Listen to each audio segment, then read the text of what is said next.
Welcome to the Loadout Music Podcast, featuring intimate conversations with emerging and established musicians, recorded at the Gaslight Studios in St. Louis. And now your host, Aaron Perlett. Welcome back to another edition of the Loadout Music Podcast. I'm your host, Aaron Perlett. We are presented, as always, by Wellbeing Brewing and Shinesty, and we come to you live on tape from the Gaslight Studios in beautiful St. Louis, Missouri. I am joined today by one of my favorite musicians and a friend of mine. Are we friends, Sam? We're friends. Friendly. But, yeah, of course.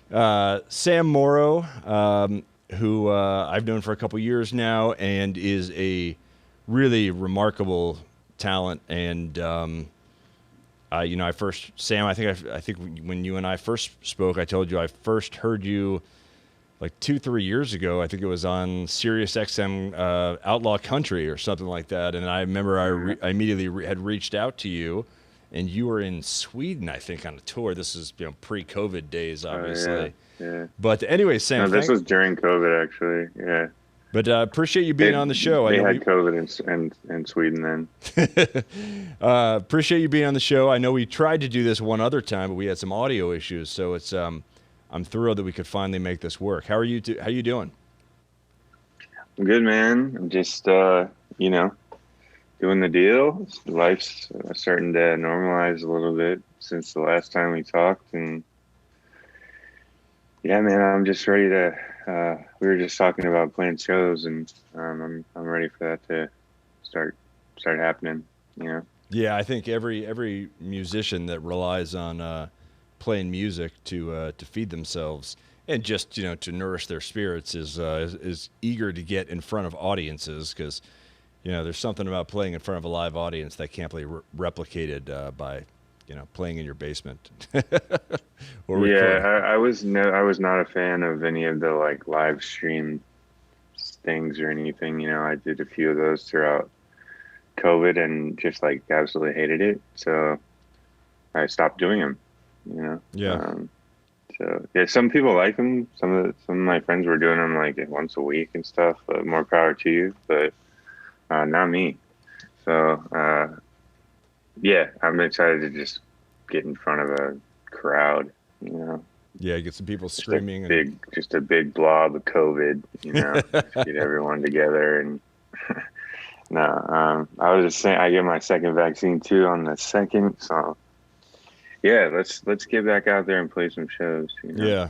Well, let's, Sam, I want to spend some time kind of exploring you for people who don't know you. I know that you and I have talked many times in the past. You grew up in Houston. You are an Astros fan, of course, because I know you're a big baseball fan. But you grew up in Houston. You kind of started singing in church. Your family was, church-going family, and that's really where you started, I guess, building the instrument that is your voice, right? Yeah. It just kind of started out in church, and just slowly just developed from there. But I kind of attribute a lot of the soul that I have and kind of what singing means to me. I attribute that to church, just whatever kind of extra oomph that gave me, and then I just started sort of venturing out, and I was in some hardcore and punk bands when I was younger, and then I had an electronic music phase. I've been all over the place, Yeah. At what point did you pick up the guitar? I was probably about 12 or 11, I think, and my dad played bass all throughout his childhood and throughout high school, and he was actually a drum major for his high school also. He was he was a band nerd. So that was kind of always in the back of my mind to play guitar, but baseball was sort of my life for a long time. Did you play in high school? Yeah, I played I played all throughout my childhood, and then I played throughout high school. I think I stopped playing like senior year. I didn't play senior year. I kind of made a decision. My parents were like, "You gotta either make a decision between music or baseball," um, and I chose music because that's where I could get away with doing more drugs. Uh, so yeah, I did that. Yeah, started when I was like 11 or 12. Never really took lessons or anything, but my dad bought me an electric guitar, or like $100 electric guitar called the Johnson. Um, and I don't think I still have it, but it was just a shit guitar, you know. Um, my dogs are barking. I hope they don't do that. Keep doing that. Yeah, Johnson.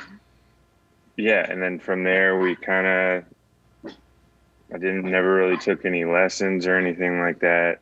Just kind of learned from people in the church band. I have some guys that there's this one guy. His name is Tommy Christian, and he kind of taught me a lot about just playing with a band. He's a great guitar player, steel player, and still when I go to Houston, he'll play with me some. Yeah, and as I recall, your musical journey, correct me if I'm wrong, went from Houston, where you grew up, you moved to Austin, then to New York, and then ultimately in LA, where you are now. Is that right? Yeah, pretty much. Yeah, I moved to Austin. I was like enrolled in college there. Mm.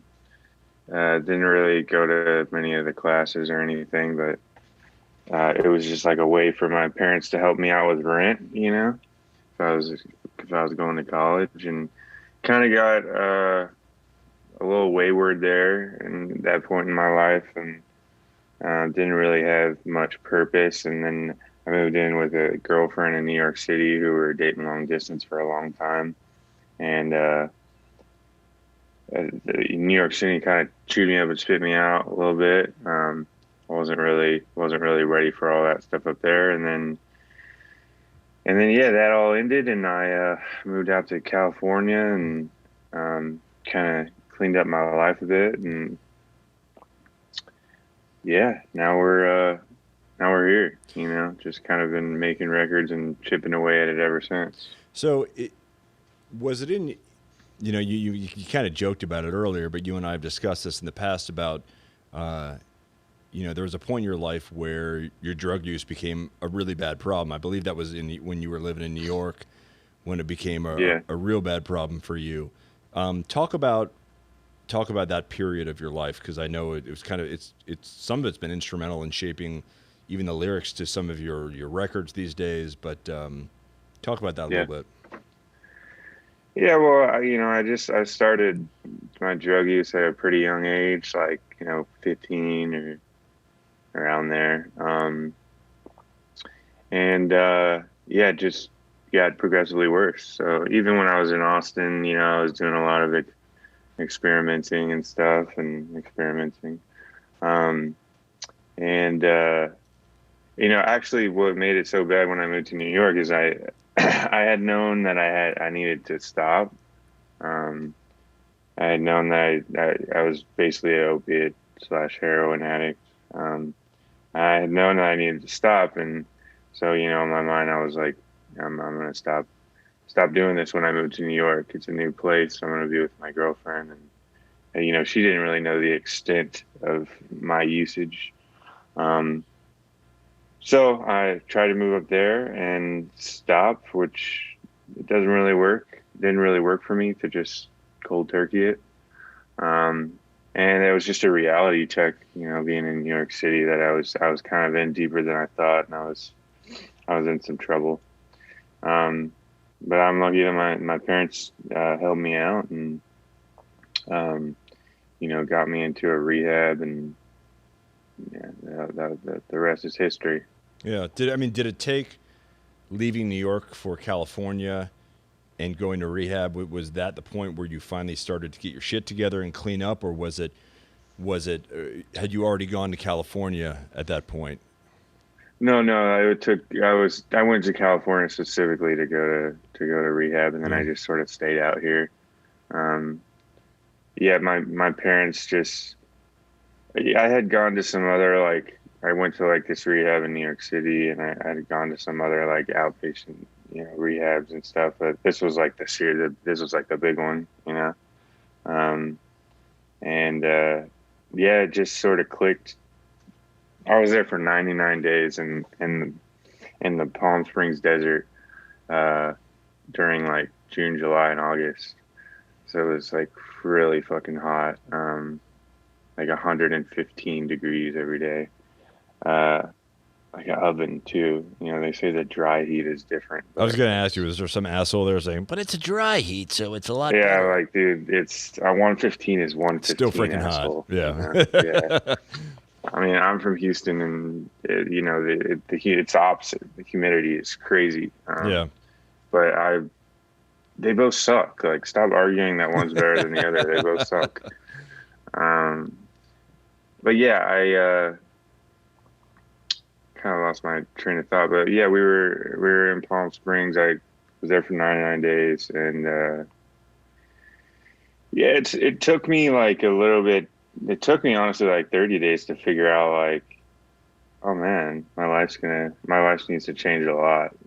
I thought, I could sit there for a little while in the desert heat, and that would make me stop doing heroin. But I don't know. For me, I realized, that kind of wasn't enough. That I use a lot of different things alcoholically, whether it be alcohol or weed or whatever. Just for some reason, that the way that it affects me is different from a lot of other people, and I kind of started to realize that, and I just figured if I want to live a happy, healthy life, I gotta, put all those other things to the side and find another vice. Yeah. You're listening to the Loadout Music Podcast. We are speaking with the great Sam Morrow. We'll be back right after these messages from one of our sponsors. All right. We're just going to go right back to it. Okay, man? Cool. Sorry about the dogs, but No, it's fine. Dude, totally fine. Who cares? not much I can do. Doesn't fucking matter. All right. And we're back on the Loadout Music Podcast with Sam Morrow. Sam, before the break, we were talking about, that when your move from New York to California, going to rehab, and that kind of being that pivotal moment in your life. So you get to California, and I know that ultimately in 2014 you put out your first record, Ephemeral. But what was there was a time in there between A and B where I imagine you did some soul searching, started really putting together the right pieces to create that sound you wanted to create. Can you talk a little bit about that when you first started kind of getting refocused on music when you were in California? Yeah, so I was just kind of running around playing guitar and singing at different like kind of coffee shops and stuff like that around LA. Just kind of getting my bearings and remembering, why I liked doing that. And then after about a couple of years, I was a couple of years sober, and I just kind of needed something to do. So I enrolled, excuse me, I enrolled at a place in Hollywood called Musicians Institute, and it's just a music school. And they had like it's called an independent artist program. And it was all right. Yeah. I think I'm grateful that I did it because of the people that I met while I was there, rather than like the program itself. Mm. But that's where I met Eric Korn. Was one of my teachers, and he's now produced the last 4 records of mine. So I met him there, and he just kind of like, I was not a good student. Like, I've never been a good student, but I don't know. I guess he just kind of saw a little potential in me, and then gave me his card on the last day of classes. And yeah, the rest is sort of history from there with us. And that's who I made my first record with. And as far as like what I wanted it to sound like, I wasn't really sure. I was listening to a lot of like David Ramirez and Noah Gunderson and like Towns and like just kind of really sad bastard Mm.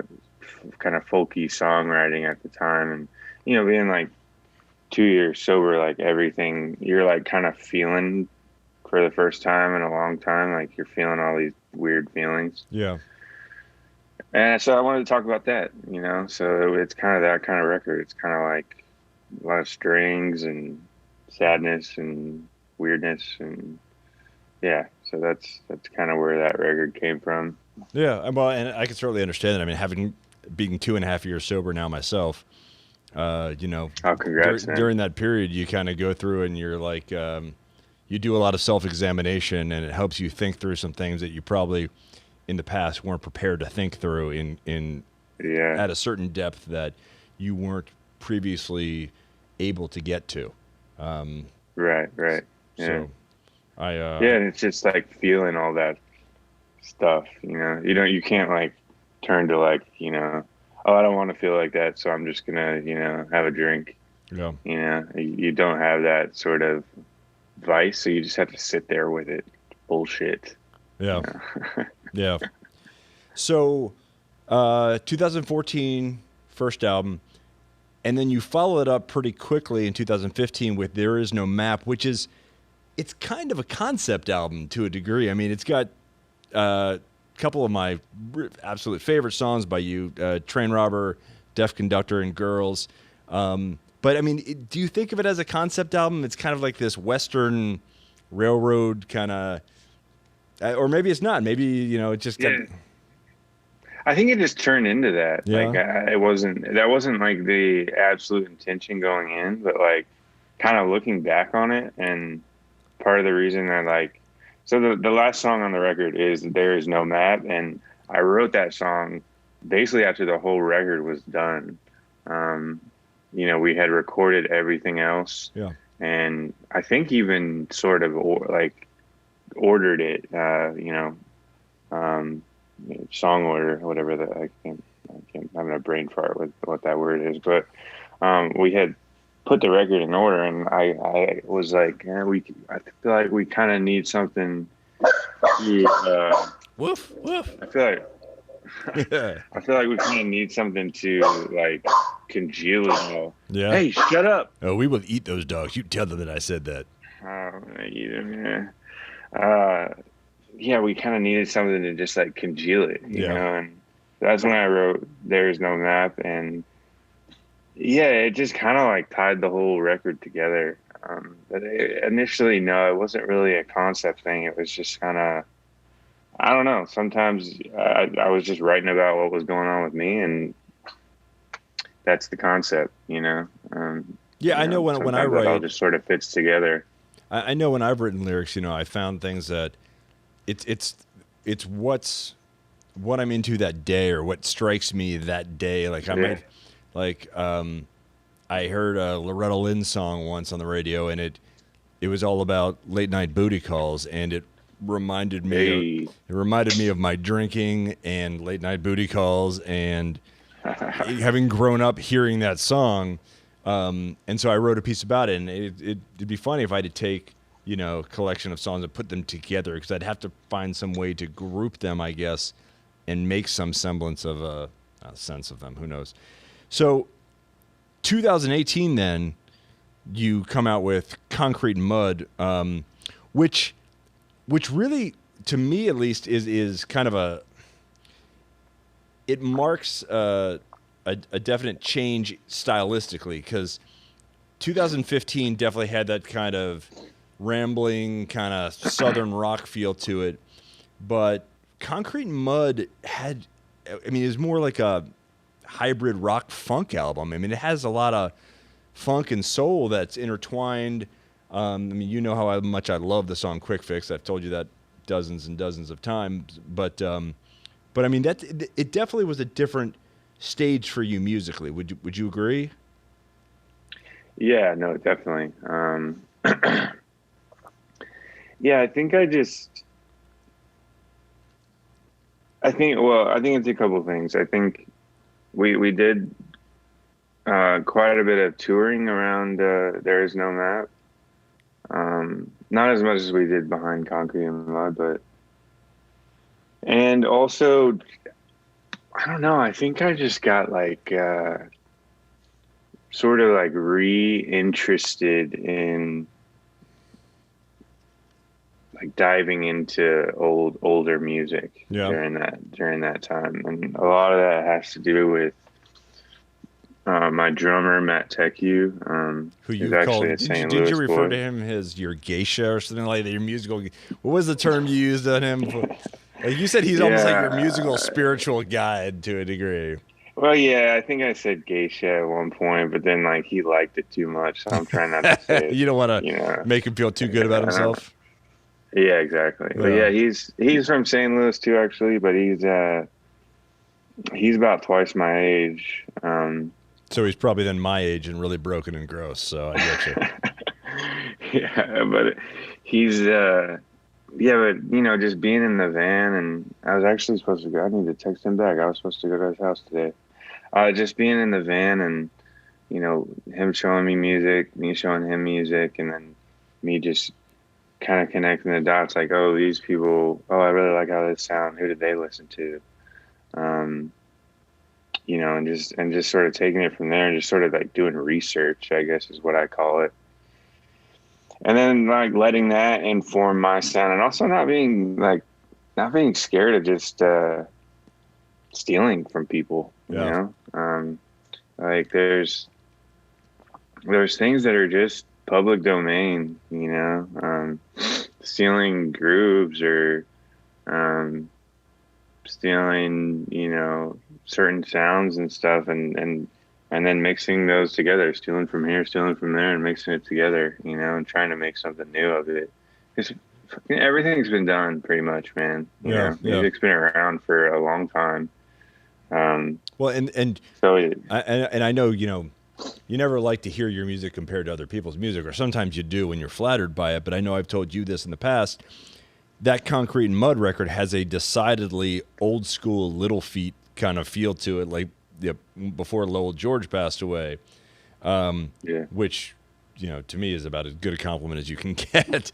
And yeah, and no, me vocally, too, you've man. got a similar range to Lowell George. I mean, but whether it's guys like Tony Joe White or what have you, I mean, it's got this very soulful, yet driving kind of feel to it. But it's still also got, I know you've never ever thought of yourself as kind of a country artist, but it still has that kind of blend of Southern rock and funk in it. And then, I think I got the sense your most recent record, which came out in 2020, Getting By on Getting Down, you seem to have kind of carried a similar flavor into that album. And in fact, I think when Rolling Stone wrote about you, I remember I texted you about this. They called you like something like country funky or something like that, and you were just like, I don't know what the hell that is. Yeah. They're like country funk or something Yeah. that I had never heard of before. But is it fair to say that you kind of carry the same kind of I don't know, essence into that record? Not necessarily, but almost built on what you had going for Concrete and Mud into Getting By and Getting Down. Yeah, I think it's definitely an extension of Concrete and Mud. Yeah. I think it ended up being a little bit more like there's definitely some tracks on Concrete and Mud that were like country tracks, you know, like Good Old Days and Skinny Elvis. Yeah. Those were like more sort of Bakersfieldy Mm-hmm. country. Yeah. And this record, there's not really. It's just kind of more of in my eyes, like more of a rock record and definitely some funkiness on there. Just more like groove based stuff, you know, like a lot of the songs I wrote to a groove, you know, like I'd have old Geisha send me send me a groove, you know, he'd send me like five grooves or something. Yeah.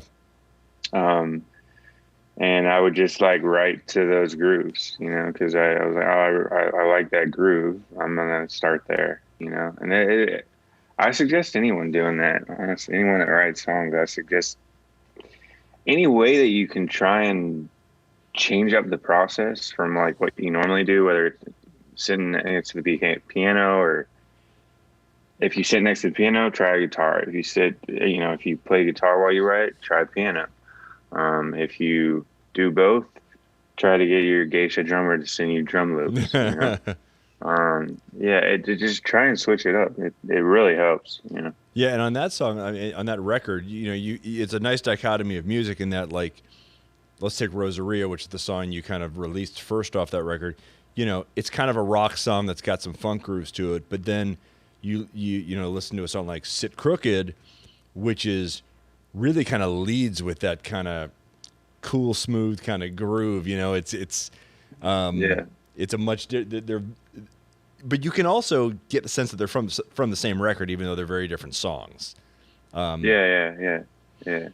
Yeah, I mean, Yeah, I think, we just go for different stuff I think that Sit Crooked is more of like a Bill Withers, like James Gadsden kind of groove. And I think when originally like writing that song, it's sort of a country song, yeah, like yeah, it, but I didn't really want to make it that production wise. So that's where, I was like, let's kind of turn it into like a Gadsden kind of thing and put like a wah guitar on it, and then it's not country anymore, is it? Well, it's kind of like Um, somebody took Skinner's "The Ballad of Curtis Lowe" and then added in like "Cool in the Gang" somehow, or like Tony Joe White yeah, or Tony. I mean, you're right. It at its essence, it's kind of a country song, but then you can, it's got just great little groove that kind of gives it momentum and keeps moving it along.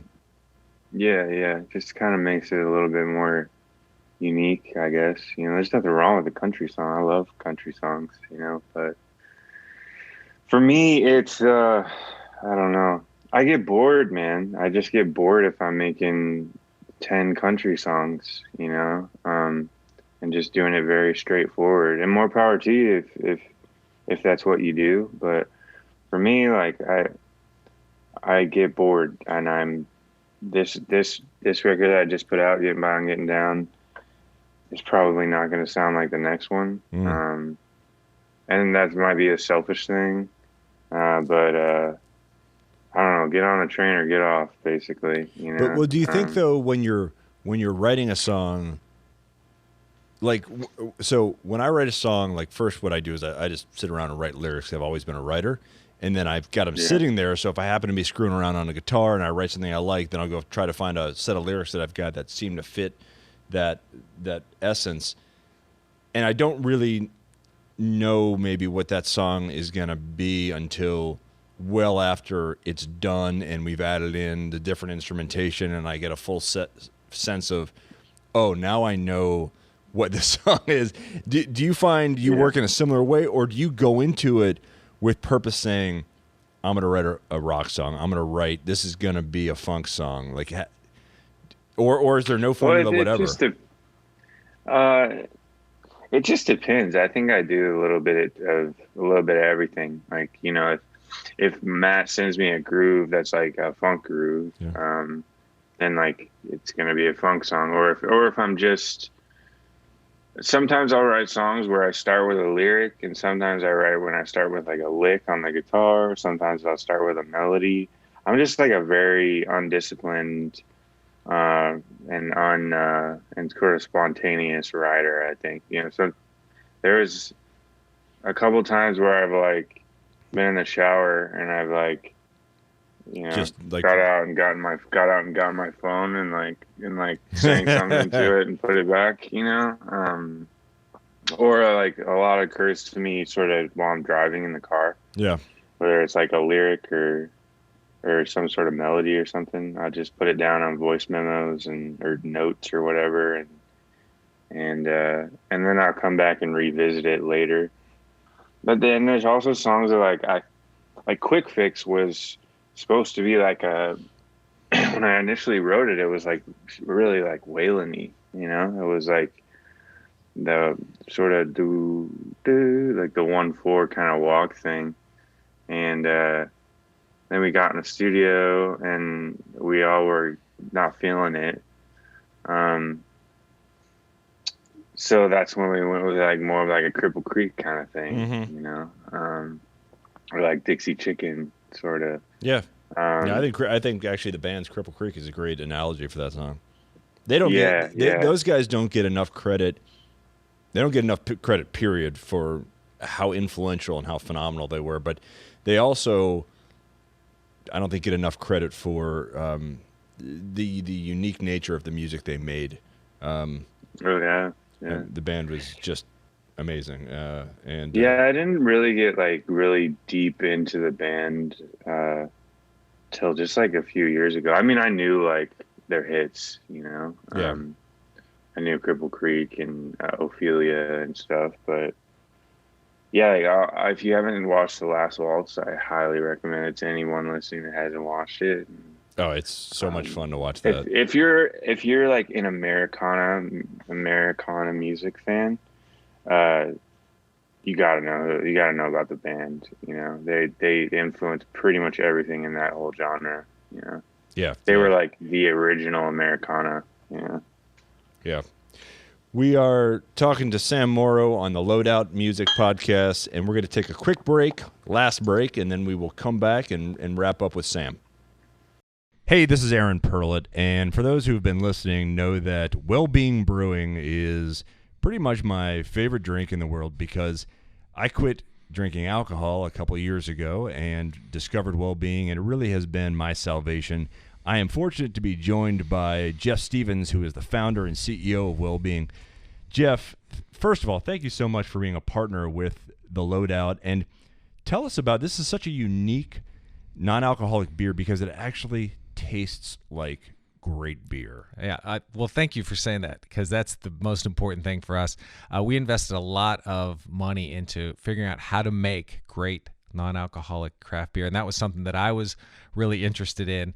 And to have someone like you say, you know what, I can drink this beer and do all the things that I would normally do and don't miss a thing, that makes it all, you know, so great for us. And it is a craft beer. I mean, you know, I was from the time I was probably 14 or 15, I was a drinker until the time I was about 47. Yeah. And I have always been a beer guy, beer and bourbon. And I especially got into more flavorful beers over the past 10 years. But Well-Being, whether it's the Hellraiser Amber or the Well-Being, and you've actually got, or the IPA rather, and you've got a pretty nice group of growing products that are pretty impressive. But what's the secret to, I mean, you know, when you compare it to some of the other more watered down imitators, what's the secret to making it so good? Yeah, there's several ways you can make non-alcoholic beer, and we chose this way called vacuum distillation. So what it allows us to do, and this is the thing that comes through, is we fully ferment the beer. We make it just like you'd normally make alcohol beer. So it's ready to be alcohol beer, and then we take it, put it in a vacuum, lower the boiling point of the beer, and gently remove the alcohol. So what you're left with is all the mouthfeel and the flavor of beer without the alcohol. And I think that's where our products are distinct, is that mouthfeel, that aroma, that flavor that really comes through, versus you can stop the fermentation. You know, that's another method. And those are a little more watery, I think, or just don't quite hold up as well, if that makes sense. That makes sense. Well, Jeff, thank you so much for being a partner. If you want to sample Well-Being, you can go to wellbeingbrewing.com and use the code Loadout10 at checkout, and you will get a discount on Well-Being from being a Loadout listener. Jeff, thank you so much for being a partner, and thank you so much for making this amazing product. Aaron, my pleasure. Thank you for drinking it. And now a quick word from one of our sponsors.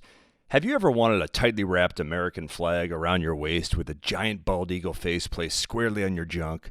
Or how about a Steve Harvey coronavirus mask? Or maybe the next evolution of jorts in the form of a hot and sexy denim Speedo? but maybe, just maybe, you're dying for a pair of Kansas City Chiefs overalls or even leopard pants. Yes, yes, yes, and most definitely yes. And it's all pretty easily found at Shinesty, the perfectly weird party gear website that I find myself escaping to every time I need a mental break from the miserable 2020 we've been having. So check out our new sponsor at shinesty.com. That's the word shine, STY.com, and use the code LOADOUT15, that's LOADOUT15, at checkout. Now back to this less than spectacular show. And we're back with Sam Morrow on the Loadout Music Podcast. I'm Aaron Perlett. We've been talking about Sam's musical journey from growing up in Houston to moving kind of all over the country, from down to Austin, New York, LA, and then we've been discussing his last couple records, or really his only records, from starting in 2014 up until the most recent 2020, Getting By and Getting Down. Sam, you want to grace us with a little music today? Would you mind doing that? Yeah, surely. I think I'll just play, and excuse my voice. Oh, come on, that's not fair. You gotta give us a little voice. It's not great. You gotta give us a little in the morning. You gotta give our audience a little voice if they don't know you. Come on, how are you gonna sell more records even though you don't sell records? Oh yeah, no, I'm about to give it to him, man. All right. Just excuse it. All right. I do have a quick question for you. How tall are you? Yeah. About 5'11". Okay. All right. So not super tall. And this, when you hear this voice, people, you're gonna wonder, how could this guy not be like 6'8" and 400 pounds? So, all right. I don't know, man. I don't know. But anyways, here's Rosarita. It's off the new record, and yeah.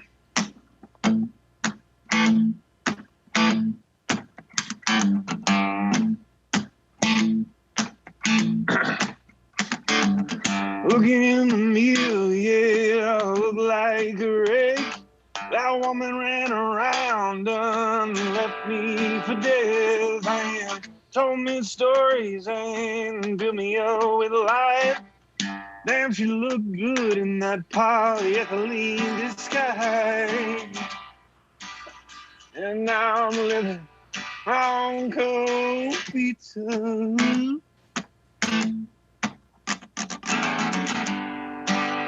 And I'm mixing all my days.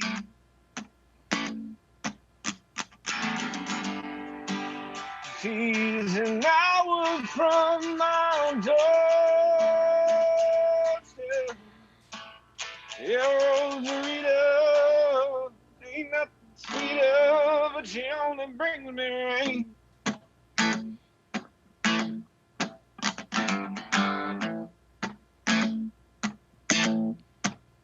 She got me walking on a tightrope, got me flying with the planes. I'd live in my car so she could drive me insane. Take all my money, be my rock. When she's away, feels like days till the time. And I'm living on cold pizza. Hot, hot, hot. And I'm mixing all my days.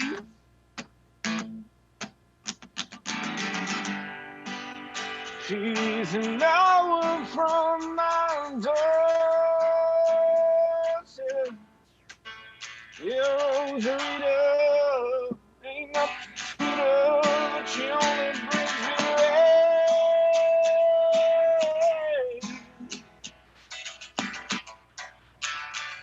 Oh, she only brings me rain.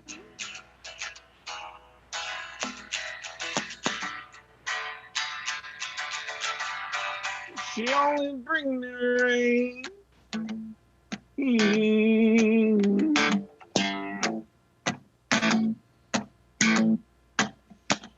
Yeah, Rosarita, on these streets, sailing shoes strapped tight, long as my tooth still sweet.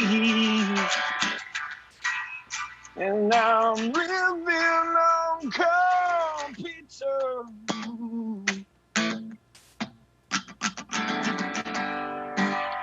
and I'm mixing all my days.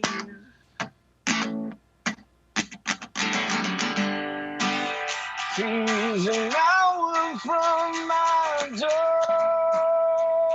doorstep. Yeah, Rosarita, ain't nothing sweeter, but she only brings me rain. Yeah, Rosarita.